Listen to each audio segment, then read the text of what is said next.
امام کے پیچھے سورہ فاتحہ پڑھنی چاہیے کہ نہیں؟ صحیح مسلم کی حدیث میں ہے کہ پوری نماز کی ہر رکعت میں قرات کریں. یہ جو حدیث ہے نا ابو ہریرہ رضی اللہ تعالیٰ عنہ کی، اس میں الفاظ ہیں اقرا بہا فی نفسک. وہ حدیث قدسی جو بیان کی تھی حضرت ابو ہریرہ نے رضی اللہ تعالیٰ عنہ. تو جب ان سے سوال پوچھا گیا کہ جب ہم امام کے پیچھے ہوتے ہیں تو کیا کریں، تو حضرت ابو ہریرہ رضی اللہ تعالیٰ نے کیا فرمایا؟ اقرا بہا فی نفسک، اپنے جی میں آہستہ آہستہ پڑھو. اب حضرت ابو ہریرہ سے ہی آپ نے پوچھنا ہے کہ جی میں پڑھنا کیا ہے، اور تو نہیں کوئی اس کی تشریح کرے گا. تو جز القراء امام بخاری کی کتاب میں حضرت ابو ہریرہ کا قول ہے کہ امام کے 2 سکتے ہوتے ہیں، ایک فاتحہ سے پہلے اور ایک رکوع سے پہلے. تم ان سکتوں کو سورۃ الفاتحہ پڑھنے کے لیے غنیمت سمجھو. تو حضرت ابو ہریرہ صرف یہ نہیں بتا رہے کہ امام کے پیچھے فاتحہ پڑھنی ہے جی کے اندر، اس کا موقع اور محل بھی بتا رہے ہیں. حضرت ابو ہریرہ نے کہیں یہ نہیں کہا کہ امام بلند آواز سے پڑھ رہا ہے تو آپ بھی بلند آواز میں یا آہستہ آواز میں اس کے ساتھ ساتھ پڑھیں. نہ، انہوں نے کہا سکتوں میں پڑھو. نمبر 1.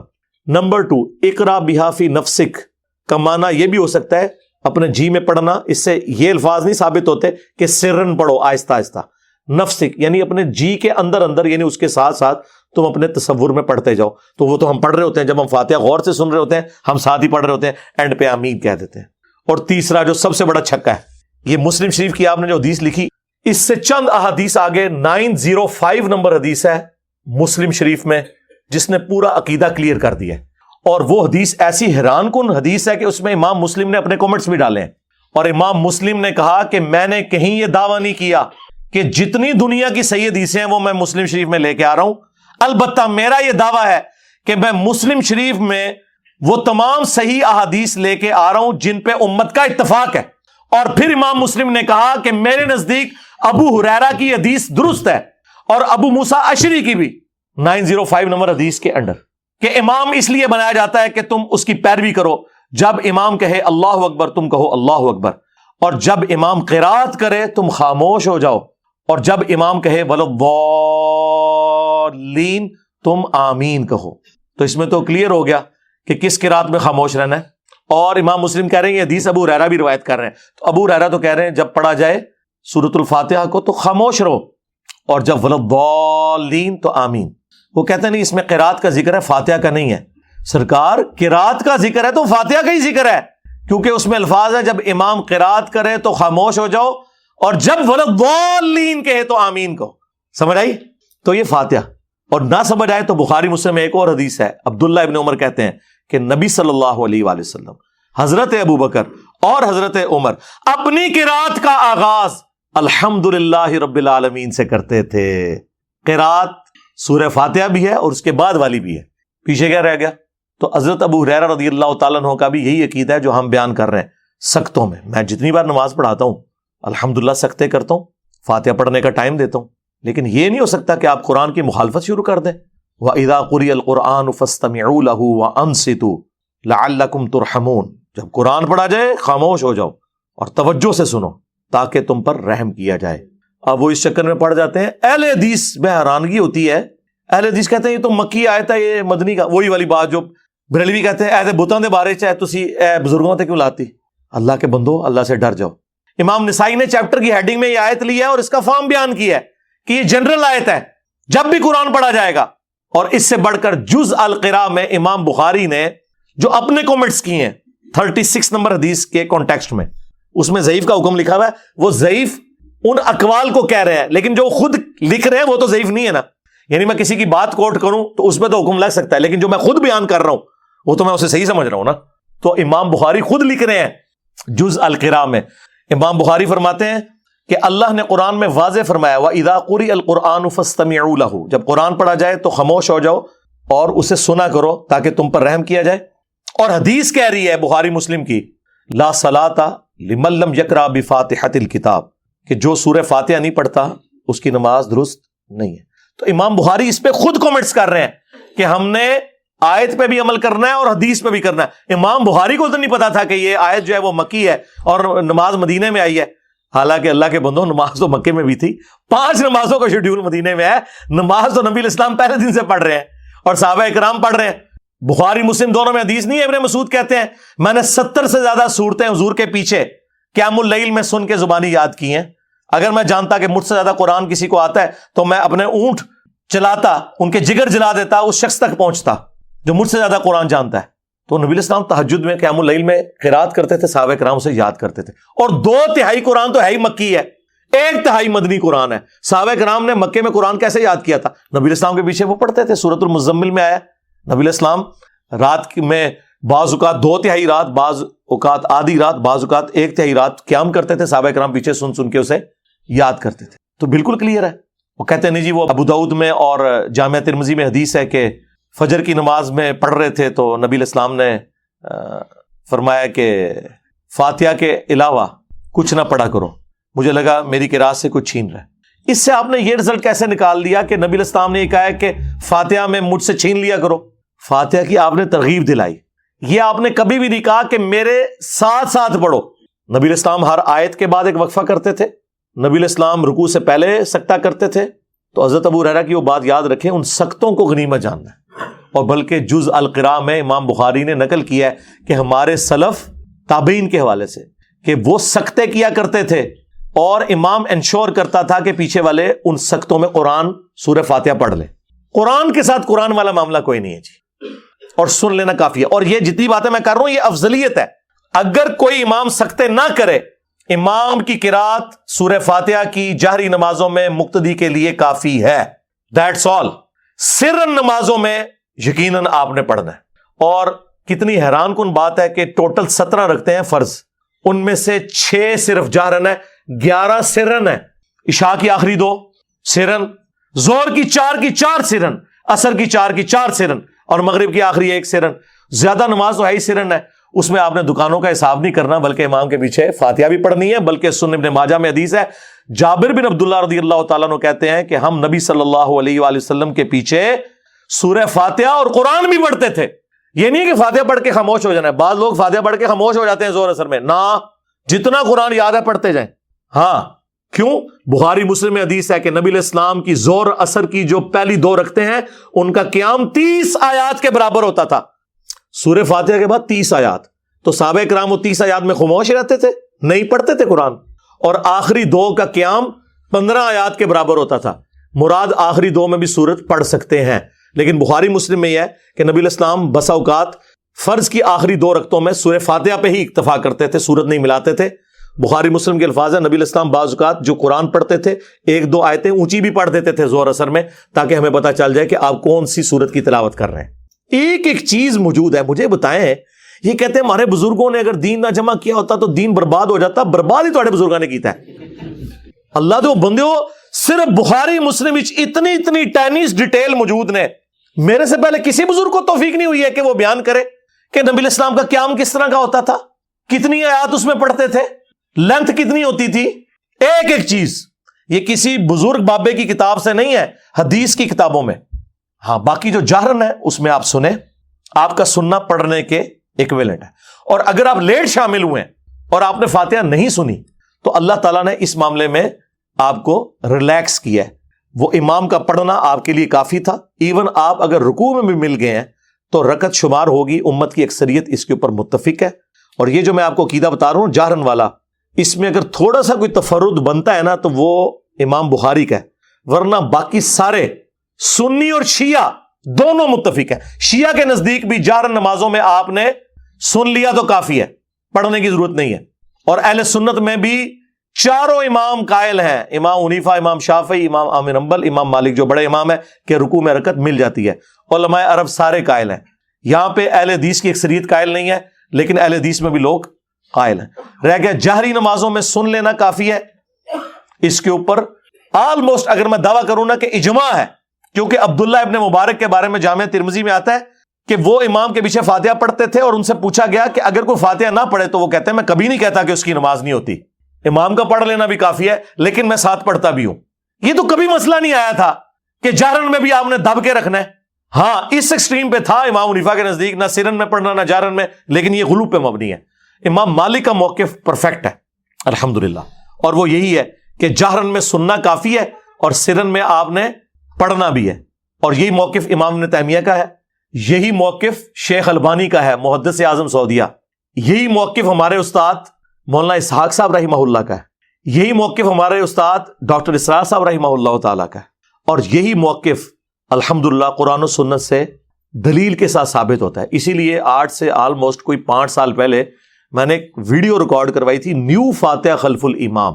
اس میں میں نے اپنے پرانے اس معاملے میں رجوع کیا تھا، جس میں میں کہتا تھا کہ جہرن میں بھی آپ ساتھ ساتھ پڑھیں اور سکتے نہ دینے کا وبال امام پر ہوگا.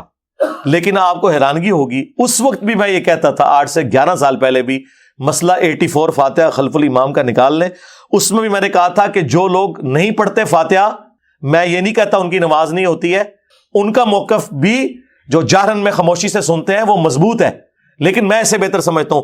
تو اللہ کا شکر ہے میں نے اس وقت بھی کبھی کیٹاگوریکل ڈینائی نہیں کیا تھا، لیکن آج اللہ وجہ بصیرت یہ موقف میں صحیح سمجھتا ہوں کہ جہرن میں سن لینا کافی ہے. سرن میں آپ، جس میں یعنی آہستہ آواز میں امام پڑھتا ہے، آپ ساتھ ساتھ پیچھے پڑھیں گے. ظاہر ہے آپ کو تو امام کی آواز نہیں آ رہی. اب مجھے بتائیں حنفیوں کا کیا بنے گا، تیرا کیا بنے گا کالیا؟ تو نے تو کہانی کرائی تھی وَإِذَا قُرِئَ الْقُرْآنُ فَاسْتَمِعُوا لَهُ، کہ جب قرآن پڑھا جائے تو اس کو غور سے سنو اور خاموش ہو جاؤ. تو بتا 17 میں سے 11 رکعتوں میں تو اونچی آواز سے قرآن ہی نہیں پڑھا جاتا، تو پھر کیوں خاموش کھڑا ہو کے دکانوں کا حساب کرتا ہے؟ اے حنفی مسلمان، زور اثر میں تیرے پاس کیا بہانہ ہے؟ تیرے پاس کون سی قرآن کی آواز آ رہی ہے جو تو نے خاموشی سے سننی ہے اور توجہ کے ساتھ اس میں بولنا نہیں ہے؟ بلکہ حنفی تو مسافر امام کے سلام پھیرنے کے بعد بھی مقیم کی آخری 2 رکعتوں میں بالکل خاموش رہنے کا کہتے ہیں. اندازہ کریں، تو وہ دوسری ایکسٹریم کے اوپر ہے. ہاں، امام احمد حنبل، امام شافعی، وہ کہتے ہیں سرن ہو جارن ہو پڑھنا ہے، لیکن وہ میں نے بتایا کہ وہ سکتوں کے ساتھ ہے. وہ ابو داؤد میں حدیث موجود ہے، نبی علیہ السلام کے 2 سکتے ہوتے تھے. ایک فاتحہ سے پہلے دعائے استفتاح کے لیے، یہ صرف پہلی رکعت میں ہوتا تھا، یعنی ثنا پڑھنے کے لیے، اور دوسرا سکتہ رکوع میں جانے سے پہلے، وہ ہر رکعت میں ہوتا تھا. آج بھی حرمین میں، حرم مدینہ میں، مسجد نبوی کے اندر جو مسجد نبوی کا امام ہے وہ سکتے کرتا ہے فاتحہ پڑھنے کے لیے، اور وہ اتنی لمبا سکتہ ہوتا ہے کہ پاکستانی تو 3 دفعہ سورہ فاتحہ پڑھ سکتے ہیں. شروع میں جب میں گیا نا تو میں بڑا حیران ہوا کہ یار یہ اتنی دیر خاموش کیوں کھڑے ہوتے ہیں، بھول جاتے ہیں کیا؟ وہ پھر میرے انکل وہاں پہ 36 ایئرز سے مقیم تھے، وہ مسجد نبوی میں نماز پڑھتے تھے، فوت ہو گئے، بقی غرقت میں دفن ہے. اللہ تعالیٰ ان کی غلطیوں سے درگزر فرمائے، انہیں نیک کاموں کا اجر دے. تو انکل اجاز مجھے بتانے لگے کہ یہ سکتہ کرتے ہیں قرآن پڑھنے کے لیے. ہاں، حرم مکہ میں نہیں ہوتا، وہاں پہ بھی ہونا چاہیے. یہاں پہ بھی بعض اہل حدیث مساجد کے اندر سکتہ ہوتا ہے، جماعت المسلمین والے کرتے ہیں، اور ان کا موقف بالکل اس حوالے سے میں سمجھتا ہوں صحیح ہے. قرآن و سنت کے مطابق وہ سکتوں میں قرآن پڑھتے ہیں. لیکن یہ غلو نہ کریں کہ اگر کوئی سکتہ نہیں کرتا نا تب بھی سن لینا کافی ہے. کیا لیٹ شامل ہوئے ہیں تو امام کی قرات مقتدی کے لیے کافی ہے سورہ فاتحہ کی.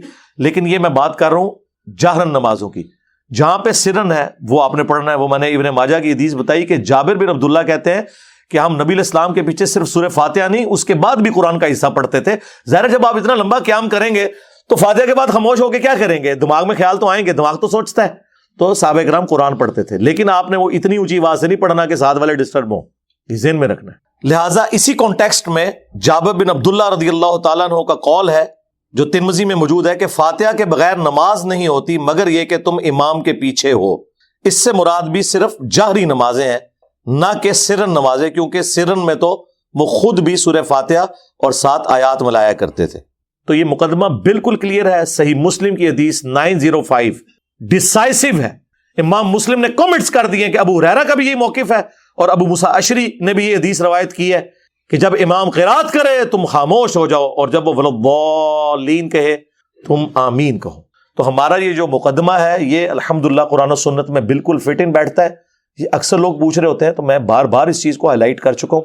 تفصیلی تو ویڈیو تھی، لیکن یہ اس ویڈیو میں بھی آلموسٹ میں نے نٹ شیل کے اندر آپ کے سامنے سارا موقف رکھ دیا ہے، تاکہ اگر کسی کو کچھ سمجھنے میں کوئی مسئلہ رہ گیا تو وہ اس کو ایکسیپٹ کرے، اور پھر بھی نہیں سمجھ آتی تو سعودیہ سے جو قرآن مفت بانٹا جاتا ہے، احسن البیان، جو پاکستان کے اہل حدیث عالم نے لکھا ہے، صلاح الدین یوسف صاحب رحمہ اللہ تعالیٰ فوت ہو گئے.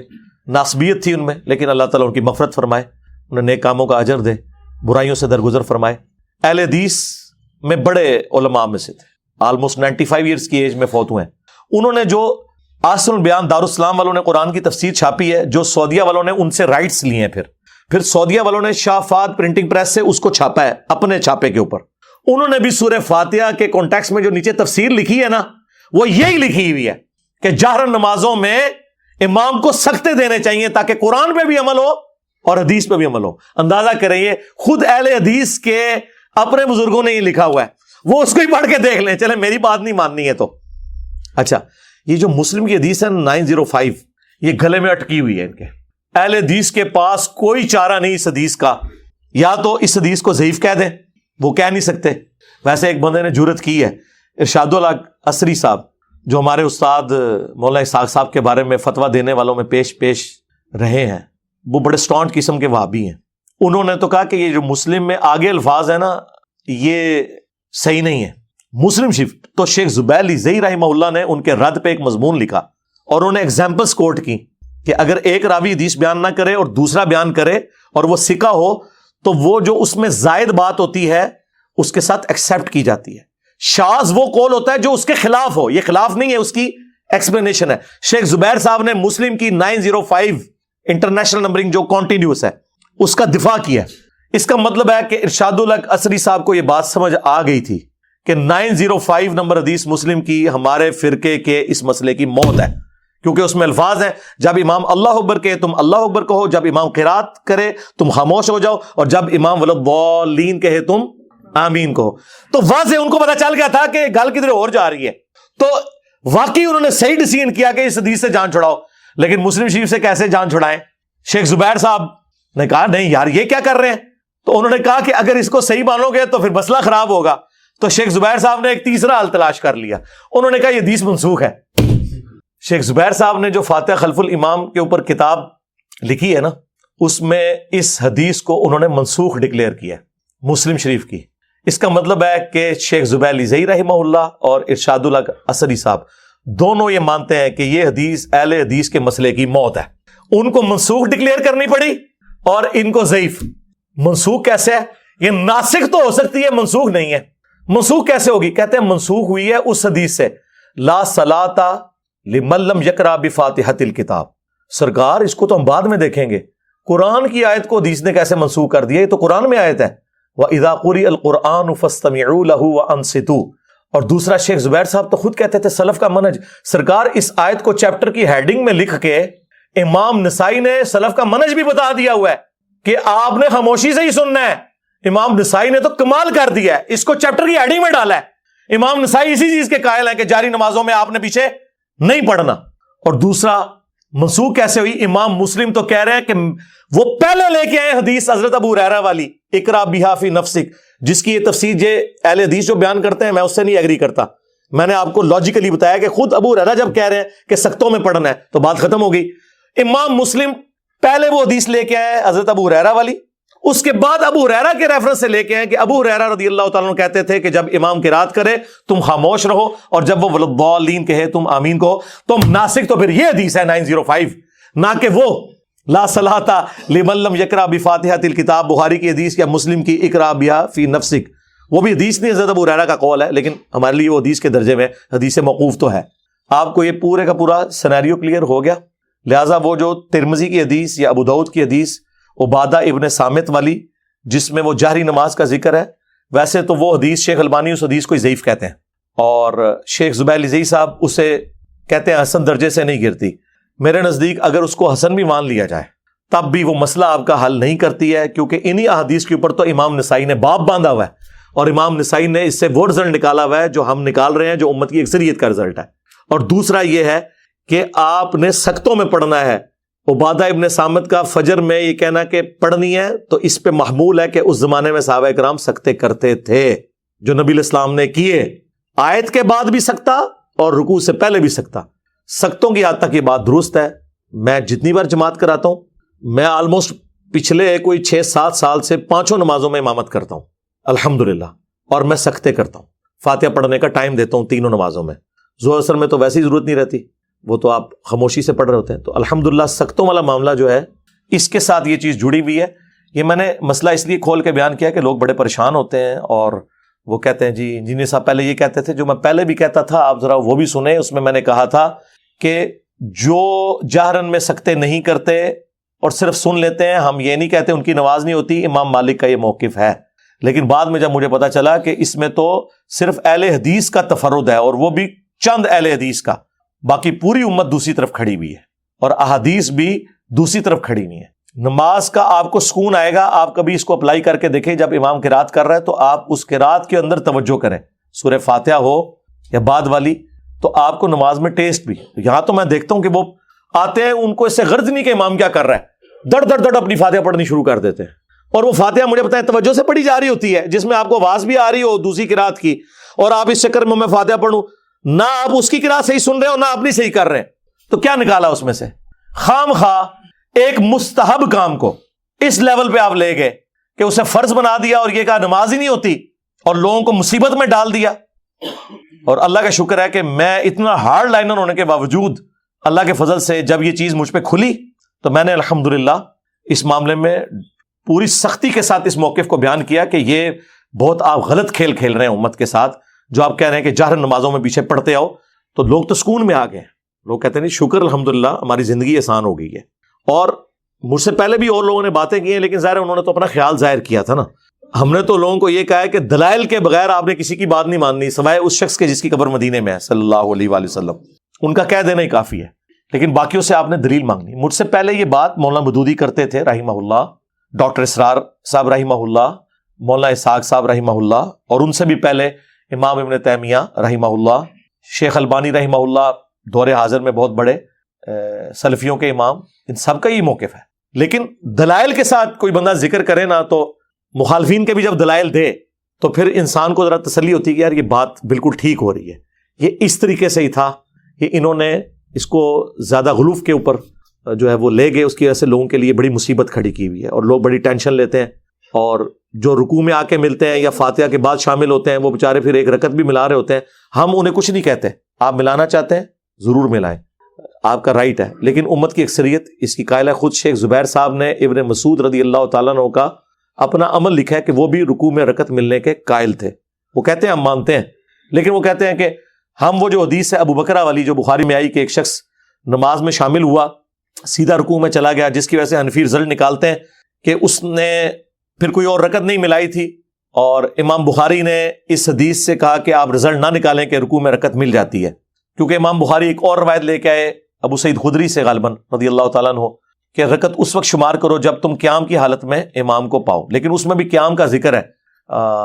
اور یا رکوع میں جانے سے پہلے فاتحہ پڑھنے کی ترغیب امام بخاری نے کہا کہ اس حوالے سے ہونی چاہیے تو تب رکعت شمار ہوگی، لیکن امام بخاری کے سامنے یہ حدیث ابو بکرہ والی جو خود بخاری میں لے چکے تھے کہ وہ صحابی نے تو قیام بھی نہیں کیا، ڈائریکٹ آ کے رکوع میں ملے، تو نبی علیہ السلام نے فرمایا کہ تمہارے جو نماز کا شوق یہ میں نے دیکھا ہے، آندہ جب تم آؤ تو تسلی سے آؤ۔